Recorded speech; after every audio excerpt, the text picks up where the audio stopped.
अस्सलाम वालेकुम। आपको आज कराची पुलिस की एक ऐसी वारदात बताने जा रहा हूं जो आप सुनकर हैरान रह जाएंगे कि ये पुलिस है या डकैत। काम तो इनके पहले से ही डकैतों वाले थे, लेकिन अब जो है ना वो सबूत के साथ पकड़े जा चुके हैं। एक डीएसपी को भी अरेस्ट कर दिया गया। वो डीएसपी भी वजीर आला सिंध के खासो खास रहे हैं, जो साबिक वजीर आला। और एसएसपी साहब ने ईमानदारी करके 1 करोड़ रुपए की जो रकम जो डकैती में उसको मिली थी ना, वो उसने वापस कर दी है। अब सिंध पुलिस जो है ना अपनी इज्जत बचाने में मसरूफ़ है, क्योंकि ये ऐसी कार्रवाई है जिसका सबूत जो है एक छोटे से दुकान पे लगे हुए कैमरे से मिल गया है, जिसकी वजह से सब के सब परेशान हैं। कुछ दिन पहले जो है डिस्ट्रिक्ट साउथ की पुलिस टीम ने रात को 2 बजे एक ताजर हैं उनके घर में डकैती की है औरंगी टाउन में। उसके लिए जवाज़ ये बनाया गया कि पुलिस को एमक्यूएम लंदन के एक मुखबर ने बताया कि इस जगह पे ना इतना सोना और पैसे हैं, सब कुछ हैं। बहरहाल ये डीएसपी साहब हैं तारिक, इनका उमेर तारिक बाजारी। ये सलीम बाजारी रहे हैं चीफ मिनिस्टर साबिक जो हैं मुराद अली शाह, वो तो अभी भी खुद को चीफ मिनिस्टर ही समझते हैं माशाल्लाह। हर जगह पे अभी वो स्टिल वो सीएम है। तो उनके खासो खास हैं, और जितने भी इनके खास लोग हैं हमेशा किसी न किसी बड़ी वारदात में पकड़े जाते हैं। जामशोरों में चर्च में पकड़े गए, वो भी बाजारी साहब के खास आदमी थे और बाजारी थे। अच्छा, इससे पहले भी एक दिलचस्प वाक़या हुआ था कराची के अंदर। कोई 40 करोड़ रुपए की रॉबरी हो गई थी, बैंक से बहुत बड़ी रकम लूटी गई थी। और वो डकैत पकड़े कैसे गए थे, जिस मोहल्ले में वो रहते थे, शायद भिटाई आबाद के एरिया में, वहाँ वो होटल से पहले दाल मंगवाते थे, 3-4 रोटियां मंगवाते थे। लेकिन इस डकैती के बाद भाई उन्होंने कढ़ाइयाँ मंगवाना शुरू की। कभी 30 नान जा रहे हैं, कभी 40 जा रहे हैं। वो जो चीज़ थी वो होटल मालकान ने और सबको जो है ना थोड़ा सा खुटकने लगी कि यार ये तो कल भूखे नंगे लोग जो है वो दाल मंगवाते थे, आज कढ़ाइयाँ मंगवा रहे हैं, कभी मटन मंगवा रहे हैं, कभी 40-40 नान जा रहे हैं और घर से निकलते भी नहीं हैं। इस तरह से पकड़े गए। और उसके बाद एक और गैंग था जिन्होंने डकैती करने के बाद वो तस्वीरें रखी अपनी सोशल मीडिया पे, वो भी शायद कोयटा से पकड़े गए। तो पुलिस की ये जो कार्रवाई थी, ये थी तो खुफिया, इसमें ज़ाहिर है बड़े अफसरान भी मुलविस थे। लेकिन इन्होंने क्या किया, वो कैमरे तो सारे निकाल लिए, लेकिन एक गली के नुक्कड़ में जो है ना एक कैमरा लगा हुआ था, कोई औरंगी टाउन गली नंबर 5 में। उस कैमरे में इनकी मोबाइल भी आ गई, वीगो भी आ गई और सारी चीज़ें, तो उससे इनकी जो है ना पकड़ हो गई। पकड़ होने के बाद जब मामला भाई खुला और मुतासरीन ने शिकायत करना शुरू की, तो आईजी साहब जो है वो मजबूर हो गए नोटिस लेने में। ज़ाहिर है उनको भी अपनी इज़्ज़त बचानी है, वरना माल तो नीचे से ऊपर तक जाता है। किसी के बाप को हिम्मत नहीं है कि एसएसपी अकेला खा जाए, डीएसपी अकेला खा जाए, या विदाउट किसी परमिशन के ये कार्रवाइयाँ हों। जब ये कार्रवाई हुई और ये सीसीटीवी आ गई, तो उसके बाद एडिशनल आईजी कराची खादिम रिंद ने भी नोटिस ले लिया। ये जो नोटिस होता है ना, ये सिर्फ इज़्ज़त बचाने का एक वाहिद ज़रिया है। ये छोटा सा एक कहें ना एक धागा या तावीज़ है। ये पुलिस वाले अपनी इज़्ज़त बचाने के लिए इस नोटिस का इस्तेमाल करते हैं, और हुकूमत भी इस तरह से करती है। बाकी ये होता कुछ भी नहीं है, जस्ट लाइक एक प्रेस रिलीज़, प्रेस नोट होता है, उसमें कुछ भी नहीं होता। एनीवे, उसके बाद जो है इमरान कुरैशी साहब परेशान हो गए। एसएसपी साउथ, उन्होंने ईमानदारी करके जो 1 करोड़ रुपए उनको मिले थे, उन्होंने एसएचओ को वापस कर दिए। और इस तरह से जो माल था वो भी वापस, और वो जो मुतासिर था उसको मिन्नतें कुछ तरले शुरू हो गए कि भाई बस अब मामला ख़त्म करो, पैसे ले लो अपने, वापस करो। उनको पहले तो मिन्नतें की, फिर उनको धमकियां भी देना शुरू कर दी।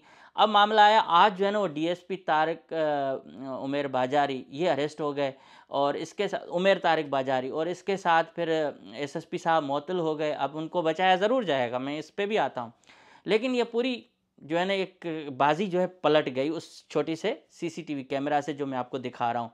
और इसके साथ बहुत सारे और भी इसमें क्रिमिनल गैंग के लोग साबित आ गए। तो पता ये चला कि ये जो पुलिस है ना, ये भाई पुराने अरसे से ये डकैतों का गैंग चला रही थी। मतलब खुद डकैतियां करती थी, घरों में घुसते थे। और एक वीडियो भी आई है जिसमें पुलिस वाले एक वर्दी में है और बाकी सिविल में, वो घर से डकैती कर रहे हैं, और वो वहाँ से मालिक कह रहे हैं भाई इनको गोलियां मारो, गोलियां मारो। तो इस तरह से एक है वकास अहमद है, इसके साथ एक वकास दानिश, इसके तो बहुत सारे नाम हैं भाई, ये तो कई दफ़ा जेल में जा चुका है। और एक और बंदा है, तो 3-4 बंदे हैं। और इसमें है उमेर बाजारी साहब जो हैं वो अरेस्ट हो चुके हैं। अब उमेर बाजारी सलीम बाजारी के भांजे हैं। ये साबिक चीफ मिनिस्टर मुराद अली शाह, जो इस वक्त भी खुद को चीफ मिनिस्टर ही समझते हैं, पावरफुल रहे हैं, 5 साल का दौर चलाया, पैसे लेन देन ये वो, तो उनका जो सारा सिस्टम था ना वो सलीम बाजारी चलाता था। पूरा सीएम हाउस अभी भी सलीम बाजारी के बहुत जगहों पर लोग और रिश्तेदार लगे हुए हैं। मतलब पूरी सिंध में माशाल्लाह, जो अगर बेरोज़गार भी हैं तो वो भी इन्हीं के घर में हैं, काम करने वाले हैं वो भी इन्हीं के घर में। ये सारे सारे सिंध के मुस्तहक लोग ये हैं हर जगह पे। तो पहले भी जो पुलिस वाले पकड़े गए वो भी इन्हीं के लोग थे। इवन अभी पीपल्स पार्टी के एक यूसी चेयरमैन है या तालका चेयरमैन, उन्होंने एक वीडियो रिलीज़ किया कि सलीम बाजारी के लोग मुझसे रिश्वत मांग रहे हैं, वो भी उन्हीं के ही बंदे। तो एक बाजारी बड़ा एक नेटवर्क है ना, बहुत बड़ा पावरफुल नेटवर्क है। तो उनके भांजे को बहरहाल मजबूरन पुलिस ने अरेस्ट कर दिया, और इस बंदे ने जो है ये अंडर ट्रेनिंग था और अपी से ये कांड करके बैठ गया। तो अब मामला ये आया कि पुलिस अपनी इज्जत बचाने में आके पड़ी है। इससे पहले डीजी मेरे ख्याल में एफआईए ने भी इंक्वायरी बिठाई थी उस ज़माने में, जब एफआईए में एक इशू हुआ जिसमें उस वक्त डायरेक्टर थे फैजुल्ला कोरेजो। उन्होंने भी इस तरह से एक कंपनी पर रेड करके वहाँ से पैसे वगैरह बटोरे, और कुछ खवातीन थी, उनके शोहर थे, उनसे दोस्तियाँ थीं, तो उनको भी बड़ा उन्होंने सपोर्ट किया, फेवर दी। तो वो भी एक केस बहुत बड़ा हाईलाइट हुआ था, लेकिन उसमें भी पुलिस ने और अपने जो भाई लोग थे, इनके अपने संगत पटे भाई होते हैं ना, पेटी भाई, उन्होंने फैजुल्ला कोरेजो को बचा के सिर्फ एक डायरेक्टर को फंसाया, वो भी बाहर आ गया। तो बहुत बड़े स्कैंडल हैं जिसमें पुलिस एक दूसरे के साथ खड़ी रहती है। तो इस केस में भी यही हो रहा है कि पुलिस चाहती है कि इमरान कुरैशी हो या ये बाजारी हो या कोई और हो, ये सब बचें, और हमेशा यही होगा। पाकिस्तान है, पाकिस्तान में कौन पूछता है भाई डकैती को। तो ये डकैती हो गई है, और इस डकैती ने कराची पुलिस को तो सत्यानाश फिलहाल कर दिया है मीडिया में, क्योंकि ओवरऑल सिंध पुलिस ही कहलाएगी, सिर्फ डिवीज़न अलग है। और उन्होंने परमिशन लिए बगैर ही दूसरे डिस्ट्रिक्ट में कार्रवाई की, और सीसीटीवी आई। तो अब आप अंदाज़ा करें कि कराची के अंदर एक वो डकैत हैं जो पिस्टल लेके मोटरसाइकिलों पे गली कोचों महलों में आते हैं, आपसे डकैती करके चले जाते हैं। उनका तो ये कहते हैं भाई ये डकैत हैं, स्ट्रीट क्रिमिनल्स हैं। ये दूसरे वर्दी वाले हैं जो वर्दी उतार के रात को कार्रवाइयाँ करते हैं। दोनों में फ़र्क ये है कि ये सरकारी डकैत हैं, वो बेचारे प्राइवेट हैं। उन प्राइवेट का भी अगर आप नेटवर्क देखेंगे, उनके भी वालिदैन को या उनके जो बाप हैं उनको आप अगर तलाश करेंगे तो वो भी आपको थाने से जाके मिलेंगे, क्योंकि एक चेन है जिसमें क्रिमिनल पाले जाते हैं, उनसे कार्रवाइयाँ करवाई जाती हैं, फिर उनसे हिस्सा लिया जाता है। पूरे सिंध के अंदर आप देखेंगे कराची में इस तरह से स्ट्रीट क्रिमिनल्स के साथ इनका गठजोड़ है। बेगुनाहों को मार दो, किसी को पकड़ो, किसी के ऊपर झूठी एफआईआर काटो, तो वो बंदा ज़रूरी था कि वो पैसे दे के ही जान छुड़ाएगा। ये तो एक बड़ा जुल्म का पूरा सिस्टम पुलिस पे है। और बाकी डिस्ट्रिक्ट्स के अंदर जैसे कच्चा है और दीगर डिस्ट्रिक्ट जैसे कश्मोर, शिकारपुर, कंबर, वहाँ सरदार पुलिस और डाकू साथ में हैं। तो इस तरह एक इनका सिस्टम चलता आ रहा है, और ये अरबों रुपए की गेम है, गई कोई 1-2 रुपए की नहीं है। तो अब जो कराची पुलिस अपनी इज्जत बचा रही है, उसकी सिर्फ वजह यह है कि कराची में मीडिया है, बड़े बड़े टीवी चैनल्स के दफातर वहाँ हैं, वहाँ बातें हाईलाइट हो जाती हैं। और जो बाकी छोटे शहर हैं ना, वो तो सिर्फ अल्लाह के आसरे पे हैं, कोई अखबार में खबर लगी तो ठीक है, वरना ख़त्म। तो इस चक्कर में ये पुलिस जो है ना परेशान है। और आप अभी भी देखें कि इमरान कुरैशी को सस्पेंड किया है, इतने सारे शवाहिद के बावजूद कि उसने 1 करोड़ रुपए लिए, वो वापस कर दिए, उसको अरेस्ट नहीं किया जा रहा है। उसके साथ ये उमेर बाजारी, जो तारिक उमेर बाजारी, इनको आपने अरेस्ट किया। बाकी जो एसएचओ और पुलिस पार्टी थी, उनको आपने अभी तक हाथ नहीं डाला है, और अगर वीडियो बनने के बाद डल गया हो तो मुझे मालूम नहीं। लेकिन ये पूरा एक ड्रामा है। ये पूरी सिंध की पुलिस, ये चंद पुलिस जो अफसरान हैं ना, जो अच्छे हैं, उनकी वजह से थोड़ी सी इनकी साख बेहतर है, वरना ये पूरे डकैतों से भी आगे हैं।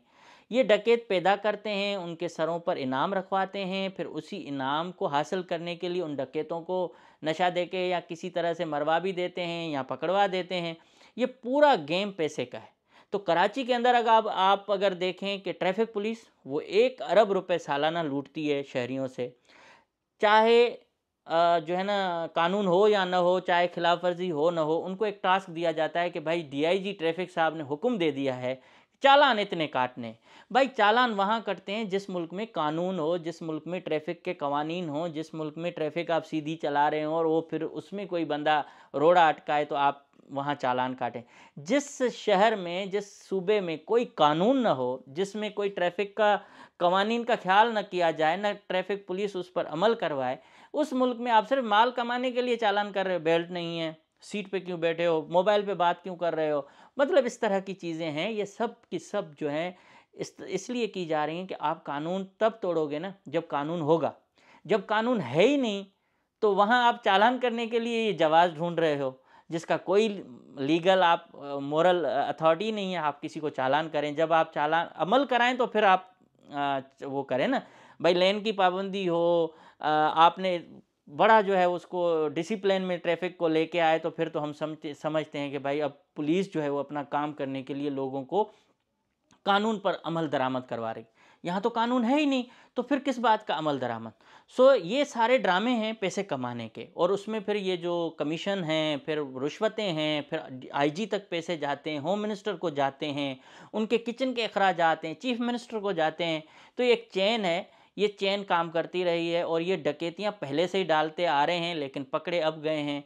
तो एक्स्ट्रा जुडिशल किलिंग्स का मामला देखें, उसमें भी ये मुलविस हैं। भत्ताखोरी में देखें तो पुलिस मुलविस है। अगवा बराए तावान के बहुत सारे केसेस में पुलिस खुद मुलविस निकली है। क्राइम के वारदात में उनके एसएचओज मुलविस निकले हैं। अभी तो एक एजेंसी ने रिपोर्ट दी थी कि कितने एसएचओज क्रिमिनल हैं, तो 2 से शायद 250 के करीब एसएचओज की फहरिस्त आई थी।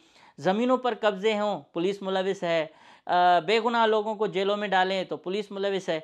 तो जिस मुल्क में बीमारी और ख़राबी की जड़ पुलिस हो, वहाँ से आप अभी कह रहे हो कि हम जो है ना, एक ही कार्रवाई हो गई अब तो इनको हम नहीं छोड़ेंगे, मिसाल बनाएंगे।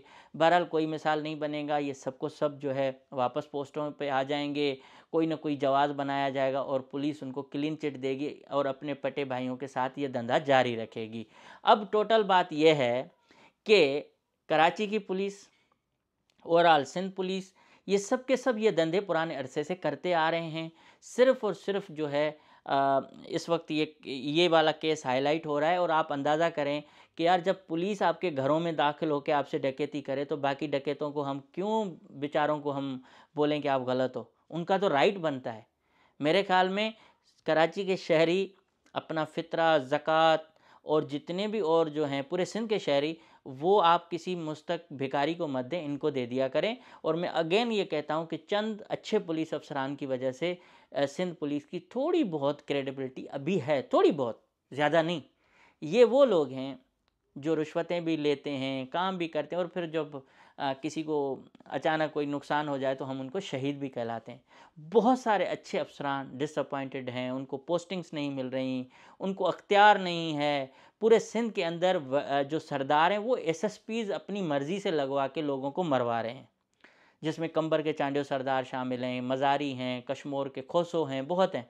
सो ये है भाई बात, और अल्लाह करे कराची पुलिस फिर सुधर जाए। बहरहाल इनको डकैती करने की ज़रूरत ही नहीं थी। आप अगर इसी ताजर को अरेस्ट भी कर लेते तो बेचारा पैसे दे के ही जान छुड़ा लेता। लेकिन कभी कभी अकल भी चाहिए, और एसएसपी साहब अभी भी बाहर हैं, तो अंदाज़ा करें डकैत कैसे काम करेंगे। डकैतों का काम पुलिस ने शुरू किया हुआ है। Thank you so much. अगर ये वीडियो पसंद आए तो भाई चैनल को सब्सक्राइब करें और अपनी हिफाजत खुद करें। Thank you.